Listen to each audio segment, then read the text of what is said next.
جنبي قاعدين على باب البيت يعني مأخذين الأرض المتر. مقاومين وكأنهم منفلتين عن القانون.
샬롬 샬롬.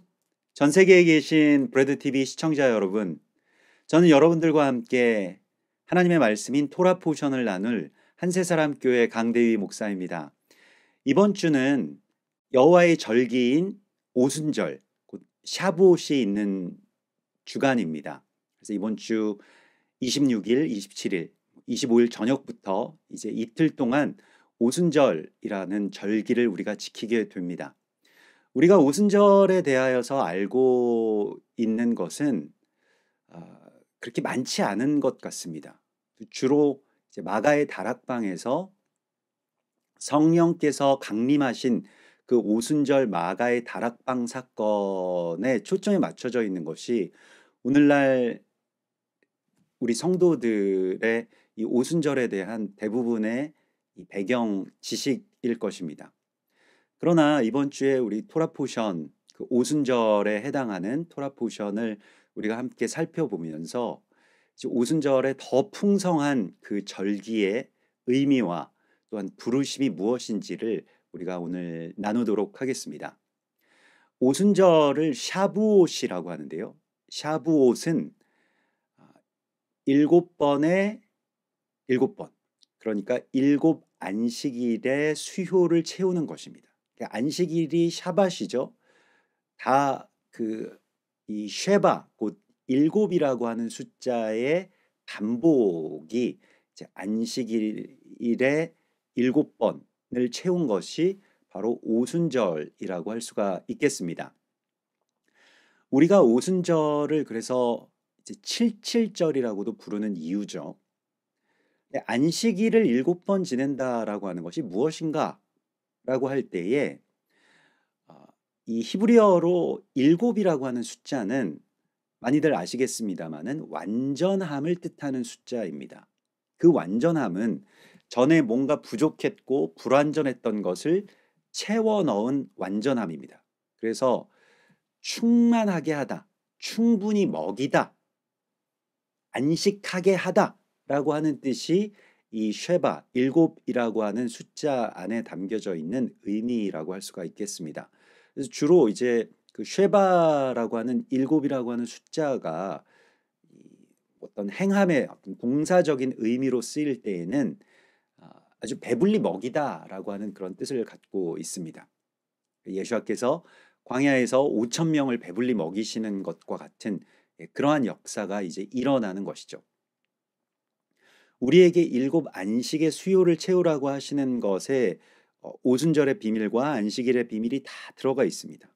안식일, 또 이 안식일의 7번이 채워진 오순절, 그리고 매 7년마다 한 번씩 안식년을 갖게 되는 그러한 이 안식년과 또 그 안식년의 7번이 채워진 그 이듬해가 되는 그 희년의 이야기가 다 같은 구조로 이루어진 하나님의 나라의 이야기입니다.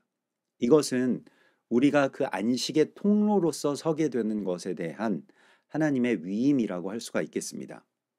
그래서 너희는 일곱 안식일의 수요를 채우라라고 하신 이 레위기 23장 15절의 말씀을 보면요. 안식일 이튿날 너희가 요제로 곡식단을 가져온 날부터 세어서 일곱 안식일의 수요를 채우라. 안식일 이튿날부터 일곱 안식일을 채우라고 말씀하신 그 기준은 6월절, 그러니까 그 주님께 첫 곡식의 이 소제가 드려진 그 초실절로부터 6월절, 무교절, 초실절 다 연결되어 있는 그 절기죠. 봄절기에서 이제 일곱 안식일의 수요를 채우는데 너희 땅에 곡물을 벨 때에 레위기 23장 22절에 보면 밭 모퉁이까지 다 베지 말며 떨어진 것을 줍지 말고 그것을 가난한 자와 거류민을 위하여 남겨두라. 나는 너희의 하나님 여호와이니라. 그래서 무엇을 멈추라고 말씀하시냐면요. 끝까지 다 가지려고 하는 것을 멈추라고 말씀을 하십니다. 우리가 감사하고 하나님 안에서 만족하는 그 순간부터 안식이 펼쳐지는데 그 안식은 그냥 내가 쉬는 것만이 아니라 거기서 내가 더 이상 움켜쥐고 내 곡식을 나의 창고로 들이지 않겠다라고 하는 것으로 남겨두었을 때 그때 가난한 자들, 거류민들 또 고아와 과부들이 먹게 된다는 것입니다. 이것이 안식일을 지키는 의미이고요. 또한 일곱 안식일을 지키고 지금 밀추수의 시간으로 나오는 우리들에게 주시는 하나님의 선물입니다. 그래서 이러한 안식의 수요를 채우라고 말씀을 하시죠. 레위기 25장 6절에서도 보면 안식년에 소출은 너희가 먹을 것이니 너와 내 남종과 내 여종과 내 품꾼과 너와 함께 거류하는 자들과 내 가축과 내 땅에 있는 들짐승들이 다 그 소출로 먹을 것을 삼을지니라. 우리가 이것을 다 삼키지 않고 그 모든 것들을 내가 갖는다라고 하는 것에서 멈추었을 때 그때에 우리의 주변에 있는 그 연약한 자들이 다 그 소출로 먹을 것을 삼을 것이라. 그게 안식년입니다. 그게 샤부옷이고요. 그게 오순절입니다. 신명기 5장 14절을 볼까요? 일곱째 날은 내 하나님 여호와의 안식일인즉 너나 내 아들이나 내 딸이나 내 남종이나 내 여종이나 내 소나 낙이나 내 모든 가축이나 내 문 안에 유하는 객이라도 아무 일도 하지 못하게 하고 내 남종이나 내 여종에게 너같이 안식하게 할지니라 이렇게 말씀을 하십니다. 그래서 이 날은 여호와의 안식일인즉 너는 그들을 안식하게 할지니라. 안식의 통로가 되는 것, 그것이 바로 안식일의 동역자로서 부르심을 받은 우리들의 이야기라고 할 수가 있겠습니다. 이 7번의 7번이라고 하는 이 숫자의 반복은 물론 또 완전함이 다 채워져서 영원을 향해서 나아가는 그런 숫자라고도 할 수가 있겠고요. 신약 성경에 보면 이 7번의 7번, 7번의 70번 무엇을 하라고 주께서 말씀을 하십니까? 베드로가 우리가 몇 번이나 용서를 하면 되겠습니까? 우리에게 죄를 지은 형제들한테, 이웃들한테 몇 번이나 용서하면 되겠습니까? 라고 할 때에 그때 주님께서 이 샤부옷을 말씀하셨죠. 7번에 70번까지라도 하라 라고 말씀을 하셨죠. 이것이 안식의 수요를 채우는 것입니다. 그래서 우리가 어떤 농사를 짓고 또 재정적으로 이웃들에게 나누는 것과 더불어서 감정적인 것들도 있을 것입니다. 용서해야 될 것, 또 내가 어떤 감정적인 어떤 채무를 우리가 오늘날의 그러한 심적인 표현으로는 이제 상처나 혹은 원한 이런 것들을 의미하기도 하는데요. 이제 그런 것들을 우리가 내려놓는 것, 또 우리가 그걸 탕감해 주는 것, 그래서 주님의 희년을 선포하고 주님의 오순절 안식일을 선포하는 것, 이것이 이제 우리의 사명이라고 주께서 말씀하시고 있습니다. 그래서 오늘 주님께서 우리를 그렇게 부르시고 그러한 이 오순절의 절기 가운데로 우리를 이끄셨을 때에 오순절 첫날의 본문이 출애굽기 19장과 20장 말씀입니다. 출애굽기 19장과 20장 말씀은 그 오순절에 주님께서 우리에게 그 신의 산에 언약을 주시는 그런 장면을 보게 됩니다. 특별히 십계명과 그 토라를 이 오순절 그 절기의 시간 가운데 이스라엘 백성들에게 주셨죠.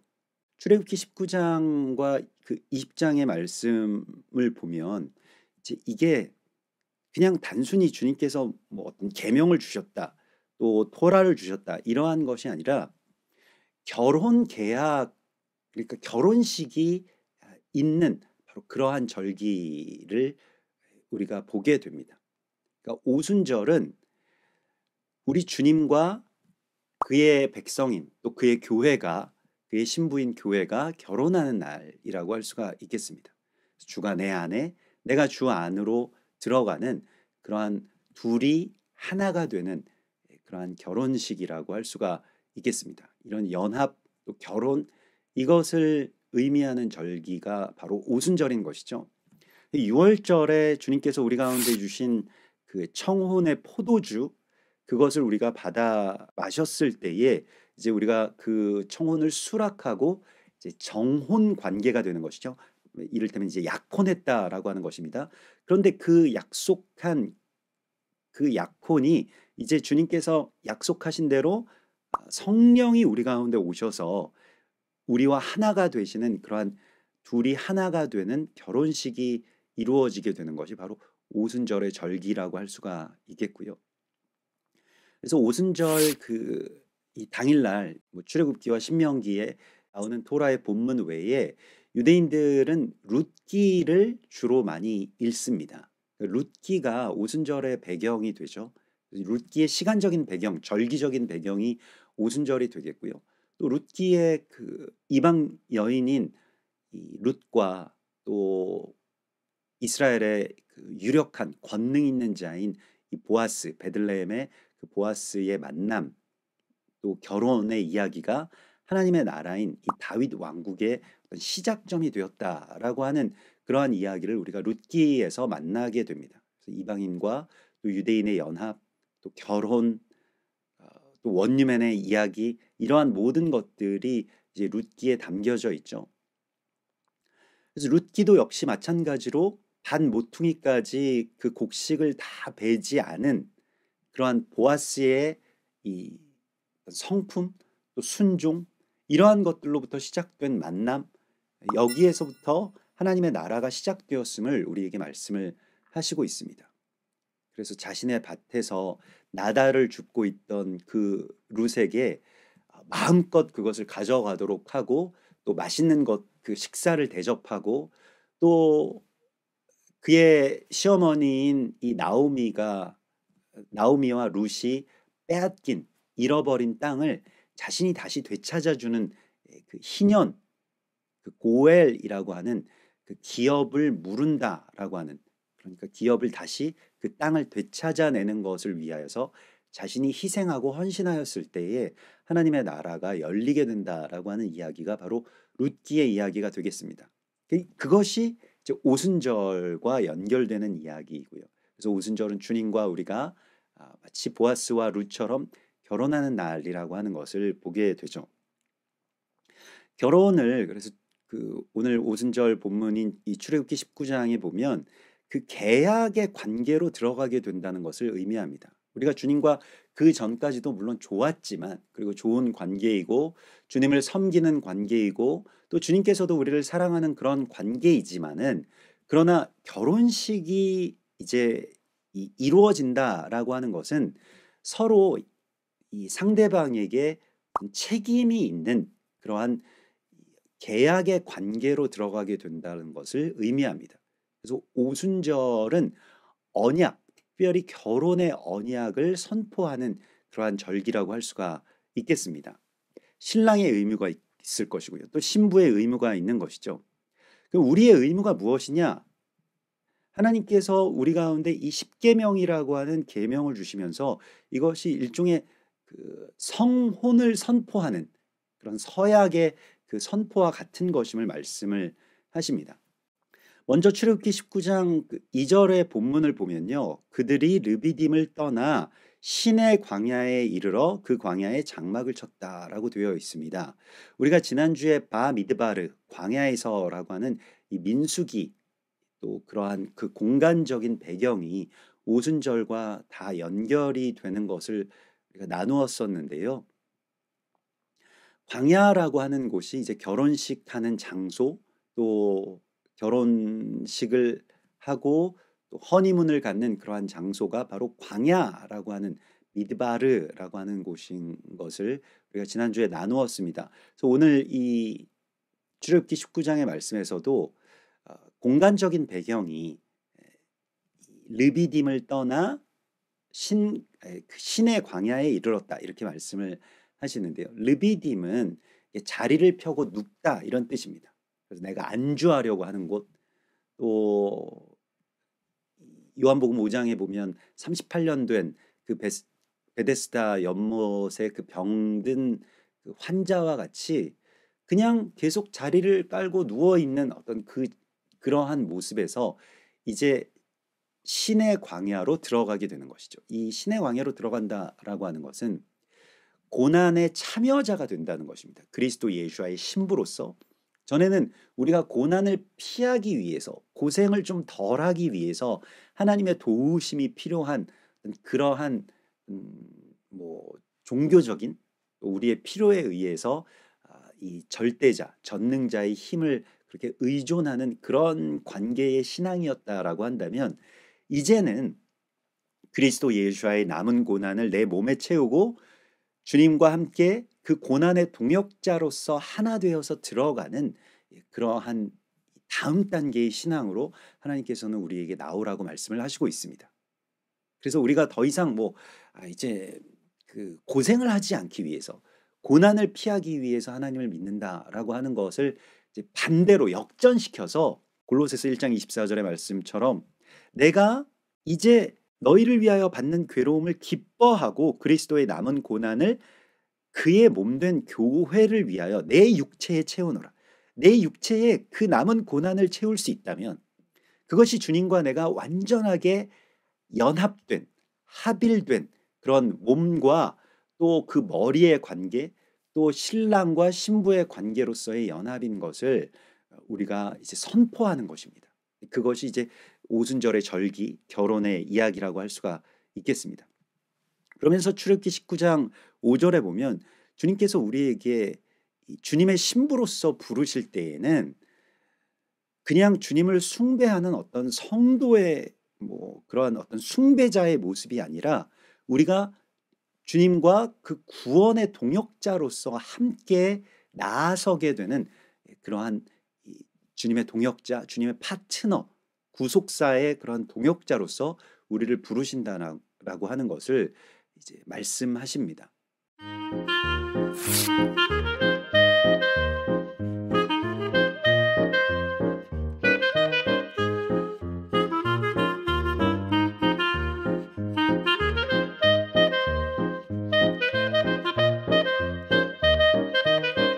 그래서 오늘 그 본문에 보면요. 출애굽기 19장 5절에 세계가 다 내게 속하였나니 너희가 내 말을 잘 듣고 내 언약을 지키면 너희는 모든 민족 중에서 내 소유가 되겠고 너희가 내게 대하여 제사장 나라가 되며 거룩한 백성이 되리라. 이 말씀을 주님께서 주십니다. 우리가 지금 어떤 결혼을 하고 있는지를 말씀을 하시는 거예요. 무엇이냐면 우리가 주님의 신부가 되었을 때에는 그 전까지는 내가 애굽 땅에서 어떻게 빠져나와서 내가 어떤 땅에 들어가서 어떻게 살 것이냐라고 하는 것에 초점이 맞춰져 있었다라고 한다면요. 전에 우리가 나를 중심으로 한 이 신앙의 단계에서 가져왔던 생각들입니다. 그러나 주님의 신부가 된다라고 하는 것은 주께서 이렇게 말씀하시죠. 세계가 다 내게 속하였나니 라고 말씀하시면서 온 세상을 구원할 그 구원의 동역자로서 나는 지금 너를 신부로 부르고 있다라고 말씀을 하십니다. 이 부르심에 응답하는 것이 오순절의 신부로서 교회가 또 성도인 우리가 가져야 될 그러한 마음입니다. 우리가 주님의 말씀 또 주님의 이 결혼의 언약 가운데 서약 가운데에 우리가 온전하게 이것을 선포하면 우리가 그러한 동역자들이 되어서 제사장 나라가 되고 온 세상을 구원하는 그 구원의 통로로서 서게 될 것이다 라고 하는 것을 주께서 말씀을 하십니다. 이게 우리의 결혼 내용이라는 거예요.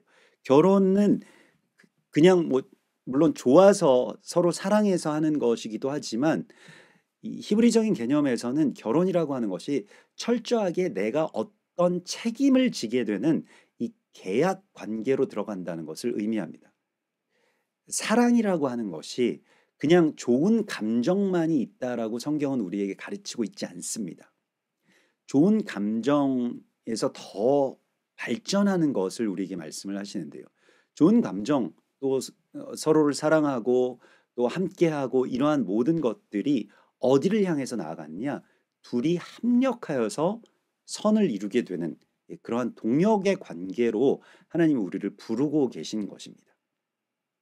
그래서 놀라운 것은 우리가 오순절로 들어간다라고 하는 것이 교회가 또 그리스도인들이 주님의 이 구원의 동역자로서 서게 되는 것을 주께서 말씀을 하시고 있는 것이고요. 특별히 이스라엘 백성들에게는 자신들의 어떤 안위 또 자기 민족의 어떤 앞날 뭐 이러한 것들에 초점이 맞춰지기 쉬운데 주님께서는 그것이 아니라 세계를 구원할 계획으로 내가 너희를 출애굽시킨 것이라고 하는 것을 말씀하시고 있습니다. 그냥 이스라엘 백성들이 그 압제당하는 곳에서 그냥 건져내신 것 그것만 알고 있었던 히브리인들에게 온 세상을 구원할 그 구원의 계획으로 너희를 부른 것이다 라고 하는 것을 밝히시죠. 이 말씀을 들었을 때에 신부된 그 백성들의 반응이 이제 중요한데요. 그 반응이 모세가 이 말씀을 이제 백성들에게 전했을 때 백성이 19장 8절에 보면 일제히 응답하여 이르되 여호와께서 명령하신 대로 우리가 다 행하리이다. 모세가 백성의 말을 여호와께 전하매. 그러면서 이제 시내산의 언약이 이루어지게 되는 것이죠. 백성들이 일제히 대답합니다. 이걸 그 히브리 말을 보면요, 그 직역을 하면 이렇습니다. 이게 나세 버니슈마 이렇게 되는데 우리가 여호와의 말씀을 다 행하겠습니다. 그리고 듣겠습니다. 이렇게 고백을 합니다. 이게 어떤 고백이냐면요, 하늘에서 큰 권능을 주셔서 이 하늘의 비밀을 백성들이 알게 되었다는 거예요. 이것은 하나님 곁에서 수종드는 그 천사들만이 갖고 있었던 그 레벨의 권능이었다는 것입니다. 어떤 권능이냐면요, 이게 우리가 오순절에 받아야 될 성령의 권능이기도 한데요. 어떤 권능이냐면 먼저 순종하는 권능입니다. 성령이 우리에게 이 힘을 주신다는 거예요. 그래서 먼저 순종하고 우리가 행하겠습니다. 순종이 먼저죠. 그리고 그 다음에 듣겠습니다 라고 하는 것입니다. 보통은 순서를 바꿉니다. 그래서 우리가 좀 들어보고 또 할 수 있는지 없는지 좀 따져보고 또 한번 해보기는 하겠습니다. 이러한 것이 아니라 우리가 순종하겠습니다. 그리고 듣겠습니다. 결혼의 순서도 마찬가지죠. 살아보고 결혼하는 게 아니죠. 결혼하고 그 다음에 삽니다. 마찬가지로 순종도 마찬가지입니다. 들어보고 순종하는 게 아니고요. 순종하고 그리고 나중에 그 의미들을 듣게 됩니다. 원유맨에 대한 언약이나 주님의 부르심, 사명 이러한 것들의 대부분은 아브라함처럼 갈 바를 알지 못하지만 그러나 주님께서 가라고 하시면 먼저 순종하고 그러면 이제 가게 되는 것입니다. 그러면 열리게 된다라고 하는 것이죠. 그래서 여기에 대하여서 히브리인들 가운데 랍비 엘아자르는 이 비밀을, 이 천국의 비밀을 지금 저 사람들에게 알려준 사람이 누구인가, 알려준 자가 누구인가라고 하면서 천국에서 어떤 일대 소동이 일어났다는 거예요. 어떻게 알았냐는 거예요. 저들이 어떻게 이런 대답을 할 수 있었냐는 것입니다. 우리가 결혼한다라고 하는 것은 일종의 결단이죠. 그리고 선포입니다. 어디든 우리가 슬플 때나 기쁠 때나 행복할 때나 또 고통의 시간 가운데서도 당신과 나는 하나입니다.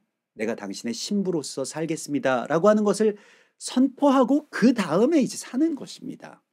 그것에 대해서 순종하고 행하면서요. 시편 103편 20절에서 보면 능력이 있어 여호와의 말씀을 행하며 그 말씀의 소리를 듣는 여호와의 천사들이여 여호와를 송축하라. 여기도 순서가 능력이 있어서 여호와의 천사들이 어떻게 합니까? 먼저 행하죠. 그리고 그 말씀의 소리를 듣는 여호와의 천사들이여 여호와를 송축하라. 우리가 그 천사의 레벨로 이게 격상되는 것입니다. 순종할 때예요. 순종은 일종의 능력입니다. 권능입니다. 성령께서 우리 가운데 주신 선물이고요. 이번 오순절에 성령께서 여러분들에게 이 선물을 주실 것입니다. 이건 마치 결혼식에 우리에게 끼워주시는 반지와 같은 거예요.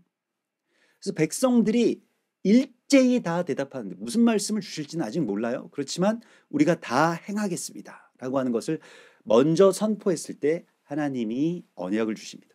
그래서 이 선포를 먼저 하십시오. 하나님이 어떤 말씀을 나에게 주시든지 내가 들어보고 순종하는 것이 아니라 내가 순종하겠습니다. 그러니 저에게 말씀해 주세요. 그러니 저에게 이제 알게 해 주십시오. 그때 주님께서 말씀도 주시고 또 그 언약의 그 어떤 구체적인 부분들을 우리 가운데 말씀해 주실 것입니다. 그래서 이제 이 출애굽기 20장의 그 10계명이 바로 그러한 성혼 서약 문에 해당하는 것이죠. 히브리인들 같은 경우에는 이 결혼 계약서를 씁니다. 시드론이라고 해서 결혼 계약서를 써서 이제 그 집 거실에 가장 잘 보이는 곳에 이제 붙여놓죠. 그래서 대부분 이 유대인들 가정에 이렇게 그 방문해 보면 그 가정에 이제 결혼 계약서가 거실에 가장 잘 보이는 곳에 이렇게 붙어 있는 경우를 많이 보게 됩니다. 그래서 신랑의 의무, 또 신부로서의 의무, 이러한 것들의 어떤 그 계약의 당사자들임을 그들이 항상 바라보면서 또 생각하고 또 각오를 다지는 것이죠. 그게 바로 시내산에서 우리 가운데 주신 10계명입니다. 10계명의 뭐 내용들을 우리가 오늘 다 자세히 나누지는 않겠습니다만은 결국 10계명이라고 하는 것이 무엇입니까? 너는 나 외에 다른 신들을 너에게 두지 말라라고 말씀을 하시면서 이게 그 안에 이제 뭐 번역상 좀 누락된 단어가 너의 얼굴과 나의 얼굴 사이에 다른 얼굴이 있게 하지 말아라. 우리 둘의 관계, 정말로 유일한 관계이죠. 신랑과 신부는 정말 유일한 관계여야 됩니다. 그 사이에 뭐가 이렇게 껴있으면 안 되는 것이죠. 그래서 신랑과 신부의 그러한 관계로서 서로의 얼굴을 바라보는 그 관계의 사이에 다른 우상의 얼굴이 있지 않게 하라 라고 말씀을 하시는 것입니다. 하나님만을 사랑하는 것이고 하나님만을 순결하게 사랑하는 것이고요. 거기에 대한 규례들이 쭉 나오죠. 내 이름을 망령되이 일컫지 말라, 또 안식일을 기억하여 거룩하게 지키라 라고 하는 이 모든 이야기가 하나님을 정말로 순전하게 순결하게 사랑하는 그 신부의 사랑에 대한 그러한 선포입니다. 그리고 이웃 사랑하기를 내 몸과 같이 하라 라고 하는 그 말씀들의 일종의 경계라고 할까요? 뭐 살인하지 말라, 간음하지 말라, 도둑질하지 말라, 내 이웃의 것을 소유를 탐내지 말라, 이러한 것들이 이제 이웃 사랑의 이 마지막 경계선을 말합니다. 그러니까 그 중심, 핵심에는 다 하나님을 사랑하고 이웃을 내 몸과 같이 사랑하는 그 사랑이 있는 것이죠. 결혼에도 우리가 그 사랑이 중심이지 않습니까? 그렇지만 그 사랑이 중심이 되는데 우리가 사랑한다고 해서 모든 것이 다 허용되는 것이 아니라고 하는 것이죠. 사랑하기 때문에 그 경계를 온전하게 치는 것, 그게 이제 10계명이라고 할 수가 있겠습니다. 그래서 이러한 관계로 우리가 들어가고 또 어디에서 우리가 멈추어야 되는지 또 어떤 중심부로 우리가 들어가야 될지를 아는 것이 10계명의 이야기라고 할 수가 있겠습니다. 우리가 주님의 신부가 된다라고 하는 것에 있어서 그 신부는 힘이 있는 신부입니다. 그걸 현숙한 여인, 현숙한 신부, 권능 있는 신부라고 그렇게 말할 수가 있겠습니다. 그래서 룻기에 나오는 룻도 그렇죠. 잠언 31장에 나오는 현숙한 여인, 거기에서도 그 현숙한 여인을 하일 이샤라고 하는데요. 이 하일이라고 하는 것이 권능 있는 신부라는 뜻입니다. 룻기에 보면 그 이제 룻이 그런 현숙한 여인으로 막 어딘가에든지 가서 이 곡식을 가지고 오고 또 가난하지만 다시 잃어버린 그 이 신랑 가문의 그런 잃어버린 베들레헴 땅을 다시 되찾으려고 하고 이러한 것들 고군분투하는 그런 신부의 모습을 보게 되면서 그 베들레헴 땅에 또 유력한 자가 있었으니 그러니까 권능 있는 자 거기서 이제 기보르 하일이라고 하는 말이 나오는데요. 그게 이제 남자로 치면 이제 권능 있는 자라고 이렇게 이야기를 하고 또 뭐 신부로는 현숙한 여인이라고 번역이 되는 그 이야기입니다. 다 권능과 관계되어 있는 것입니다. 사도행전 1장 8절에 오직 성령이 너희에게 임하시면 너희가 권능을 받고 라고 되어 있죠. 그 권능입니다. 주님께서 우리에게 이 권능을 주시는데요. 어떤 권능이냐면 하나님을 대신해서 정말 팔을 걷어붙이고 하나님께서 맡겨주신 사람들에게 안식을 나누어주고 곡식을 나누어주고 사랑을 나누어주고 용서를 나누어주는 그러한 신부가 되는 것입니다. 그 권능을 주님께서 우리 가운데 주신다는 것입니다. 그래서 현숙한 여인, 뭐 유력한 자, 보아스나 또 룻이나 또 잠언 31장에 나오는 그 현숙한 여인이 다 팔을 걷어붙이고 어떻게든 이 부족한 자들 또 부족한 이 주님의 언약의 성취를 위해서 정말로 자신의 힘을 다해서 나아가는 그러한 사람들을 그리고 있습니다. 여러분들이 그러한 주님의 현숙한 여인과 같은 신부가 되시기를 바랍니다. 그래서 주님의 신부가 된다라고 하는 것은 구원의 동역자가 되어서요. 또 안식의 동역자가 되어서요. 세상의 사람들에게 쉼을 나누어주고 또 배불리 먹이고 고아와 과부들 또 이 잃어버린 이스라엘의 땅을 다시 되찾아내는 그러한 주님의 신부가 되는 것이라고 주께서 말씀을 하시고 있습니다. 그래서 이게 이제 이 둘째 날 본문이 있거든요. 둘째 날 토라 본문. 그러니까 오순절 26일, 27일 이렇게 지켜지게 되는데 그 둘째 날 본문이 어디냐면 신명기서 14장 22절에서부터 16장 17절까지의 말씀입니다. 이 둘째 날 본문의 그 결론부를 보면요. 16장 10절을 볼 수가 있겠는데 10절과 11절을 보면 내 하나님 여호와 앞에 77절을 지키되 내 하나님 여호와께서 내게 복을 주신 대로 내 힘을 헤아려 자원하는 예물을 드려라.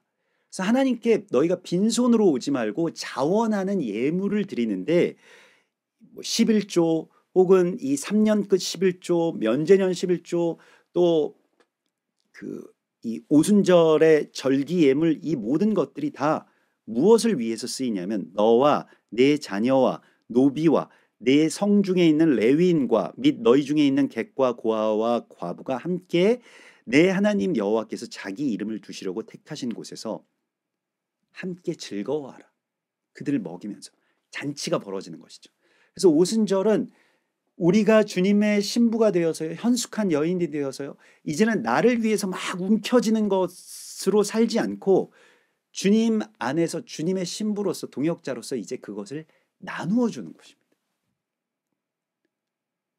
오순절을 그렇게 우리가 그 권능을 받아서 성령께서 교회에 임하셨을 때 120명의 성도들에게 임하였을 때 제자들에게 임하였을 때 그들이 한 일이 무엇인지를 성경은 우리에게 분명하게 기록하고 있습니다.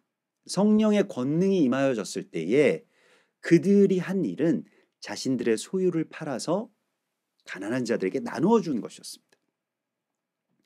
자신들의 소유를 팔아서 다른 걸 하지 않았습니다. 사도들의 발 앞에 가져갔고 사도들은 그러면 이거 가지고 우리가 뭐 교회를 지어야 되겠다. 뭘 해야 되겠다. 이렇게 하지 않고 가난한 자들에게 나누어 주기 시작했다는 것입니다. 성령의 권능이 교회에게 임하실 때에 일어나는 일입니다. 교회가 부흥된다라고 하는 것, 성령의 부흥이 일어난다라고 하는 것의 실체는 결국 고아와 과부와 이방 나그네와 또한 우리에게 맡겨주신 레위인, 제사장들을 우리가 먹이는 것이죠. 이스라엘을 섬기고 육적으로 우리가 섬기고 영적인 것에 어떤 그러한 빚을 진 자들로서 그렇게 함께 헌신하고 또 그들에게 안식을 선포하는 것. 그것이 이제 우리의 사명이라고 주께서 말씀을 하십니다. 오순절은 이와 같은 이것을 하시고자 하는 주님과 내가 완전하게 하나가 되어서 한 몸을 이루어서 이제 주님이 원하시는 대로 이 모든 것들을 나누고 또 전하는 그러한 주님의 통로가 되는 것입니다.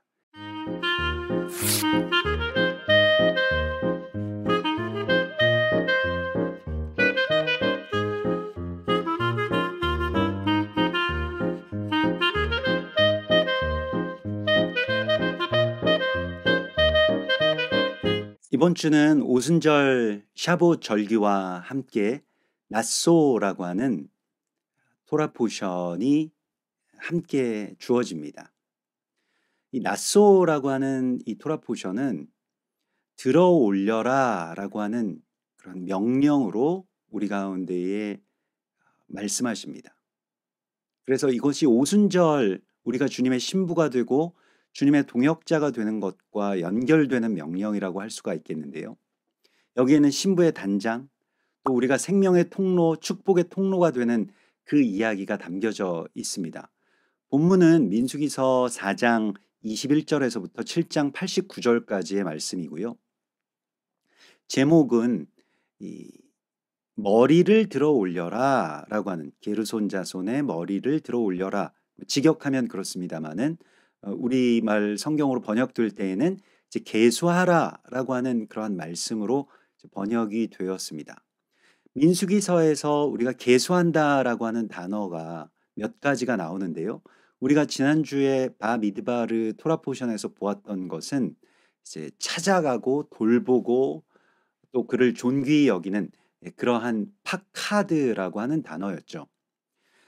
이번 주에는 우리에게 좀 그 다음 단계의 계수, 그러니까 머리를 들어 올리는 계수를 우리에게 말씀하시고 위임해 주십니다. 머리를 들어 올린다라고 하는 것은 교회가 또 거룩한 주님의 성도들과 공동체가 머리이신 예수아를 높이 올리는 것이죠. 근데 예수아를 높이 올리는 것은 우리의 어떤 예배, 또 우리의 기도, 우리의 찬송, 이러한 것들로 우리가 머리이신 예수아를 높이지만은, 그러나 주님께서는 주님의 사람들에게 정말로 죽게 하듯 하는 것, 그것이 바로 머리를 높이 들어 올리는 것이라고 하는 것을 우리에게 말씀하십니다. 그래서 골로새서 2장에 보면 온 몸이 머리로 말미암아 마디와 힘줄로 공급을 받고 연합하여 하나님이 자라게 하심으로 자라느니라. 그래서 우리가 머리로 말미암아서 연합하여서 함께 자라가게 되는데, 머리를 붙들고 머리를 들어 올린다라고 하는 것은 서로를 대할 때에 모든 것에 대해서, 모든 사람에 대하여서 죽게 하듯 하라. 이것이 이제 골로새서의 어떻게 보면 결론입니다. 골로새서 3장 23절에 보면 무슨 일을 하든지 마음을 다하여 죽게 하듯 하고 사람에게 하듯 하지 말라. 그래서 아내들이 남편을 대할 때나 남편이 아내를 대할 때에도, 또 자녀들이 부모를 공경하는 것도 마찬가지고요. 또 종들이 상전에 대하여서 그 어떤 작은, 지극히 작은 일을 할 때에도 다 죽게 하듯 하라. 이것이 곧 우리가 머리를 들어 올리는 일임을 우리에게 말씀하시고 있는 것입니다. 그래서 이 레위인들, 게르손과 고핫과 또 무라리 종족에게 주님께서 맡겨주시는 일들, 또 주님께서 그들을 들어 올리라고 하시는, 그들의 머리를 들어 올리라고 하시는 그러한 말씀을 통해서 우리가 서로를 존귀하게 들어 올리고 또 축복하고 세우는 그러한 하나님의 동역자로, 주님의 거룩한 신부로 우리가 부르심을 받았다라고 하는 것을 말씀하십니다. 이것이 오순절과 연결되어 있는 이 낫소의 이 말씀의 핵심이라고 할 수가 있겠습니다. 이어지는 그 내용들을 잠깐 살펴보면요, 그 뒤에 이어지는 말씀이 이제 이 민수기 5장에서 남녀를 막론하고 진영 안에서 부정한 자들을 내보내고 진영을 깨끗하고 정결하게 하라. 내가 진영 안에 거하느니라. 이렇게 말씀을 하시죠. 5장 3절의 말씀이고요. 그래서 이스라엘의 진영을 정결하게 하라고 말씀을 하시고 그것과 연결해서 신부의 정결, 신부의 성결함에 대한 말씀을 주십니다. 그것이 신부의 단장과도 연결이 되어 있고요. 우리가 주님의 신부가 된다라고 하는 것에 있어서 정결하게 되는 것, 그 신부의 정결을 회복하고 유지하기 위해서 우리에게 기억하게 하는 소재, 그래서 이 지크론 민카라고 하는 기억하게 하는 소재를 우리에게 말씀하십니다. 그래서 이게 죄사함을 받는 회개에 이르는 그러한 주님의 세례를, 성령의 세례를 우리에게 말씀을 하시는 것이죠. 성령께서 우리 안에 임하시면 우리가 어떤 권능을 또한 받게 되냐면 우리의 죄에 대하여서 기억이 되고 또 우리의 죄에 대하여서 자각하게 된다는 것입니다. 성령의 부흥의 역사하심을 이제 이 각성 운동 이렇게도 표현이 되는데요. 그 각성이라고 하는 것은 내가 얼마나 죄인인지를 이제 기억하게 되는, 알게 된다라고 하는 것이죠. 그럼에도 불구하고 나를 거룩한 주님의 신부로 부르신 주님 앞에 이제 다시 돌이키고 회개하고 존귀함을 회복하는 것, 그것을 우리에게 주님께서 요구하고 계시는 것입니다. 그래서 이번 오순절, 이번 주 이 오순절 기간 가운데서는 정말로 성령이 우리 안에 오셔서 우리의 거룩한 몸과 영혼의 성결함의 회복, 신부의 단장이 있을 것이라고 말씀을 하십니다. 그리고 이어지는 말씀이 이제 그 민수기 6장의 나실인의 서원과 아론의 축복입니다. 이 두 가지가 서로 연결되어 있는데요. 나실인이라고 하는 그 스스로를 산 제물로 드리는, 자신의 육체와 자신의 삶을 주님 앞에 산 제물로 드리는 나실인의 서원이 있습니다. 나실인들이 언제 서원을 하냐면 이 제사장을 비롯해서 어떤 공적인 예배나 또 세상이 혼란스러워지고 여러 가지의 어떤 문제들이 발생할 때, 그러니까 왜 세상이 이렇게 됐는가, 왜 이 사회는 이렇게 타락했는가, 왜 교회는 이렇게 넘어졌는가라고 하는 그러한 많은 우려의 어떤 시각이나 또 비관적인 생각들이 올라올 때가 있지 않습니까? 근데 그럴 때 그냥 비방하고 정죄하고 마는 것이 아니라 하나님의 백성들은 스스로를 주님 앞에 산 제물로 서원함으로써 구별하여서 어떤 시간을 정해서 3년 또 어떤 기간들을 정해서 하나님 앞에 자기의 몸 자체를 산 제물로 드립니다. 그러면서 이제 회복이 되는 것이죠. 무엇이 회복되느냐? 제사장의 축복이 회복되는 것입니다.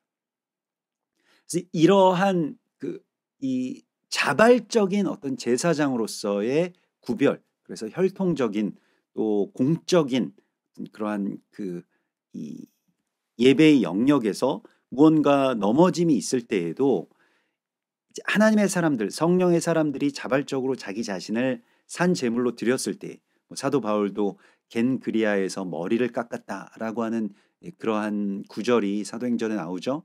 그런 것과 같이 우리가 스스로를 구별하여서 내가 이 기간 동안 머리에 삭도를 대지 않고 포도주와 독주를 입에 대지 않고 시체에 접촉하지 않겠습니다 라고 하는 몸의 구별이라고 하는 헌신을 주님 앞에 드릴 때에 제사장이 백성을 축복하는 그 아론의 축복, 제사장의 축복이 다시 회복된다라고 하는 것입니다.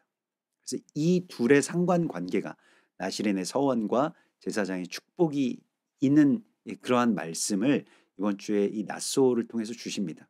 그 나실인의 서원을 이렇게 자세히 보면요, 세 가지가 있죠. 그러니까 머리에 삭도를 대지 않는다라고 하는 것은 그 삭도를 이제 모르, 무르 이렇게 하는데 이게 변개한다는 뜻입니다. 그러니까 이 머리카락이나 또 머리라고 하는 것은 하나님의 말씀이나 또 하나님과의 어떤 시간, 또 하나님께서 우리 가운데에 그 뜻하시는 하나님의 생각, 이런 것들에 대하여서 내가 칼을 대고 내가 변개하는 것, 그것을 중단하는 것입니다. 그래서 온전히 주님의 뜻대로 살아가는 것이죠. 머리에 삭도를 대지 않기를 우리가 결단하고 서원하는 것이고요. 또한 포도주를 입에 대지 않는다라고 하는 것은 에베소서 5장 18절의 말씀처럼 성령의 충만을 받는 것입니다. 성령을 대체하는 다른 어떤 취함, 그러니까 내가 그 성령께서 우리 안에 오셔서 우리를 기쁘게 하시고 우리를 또한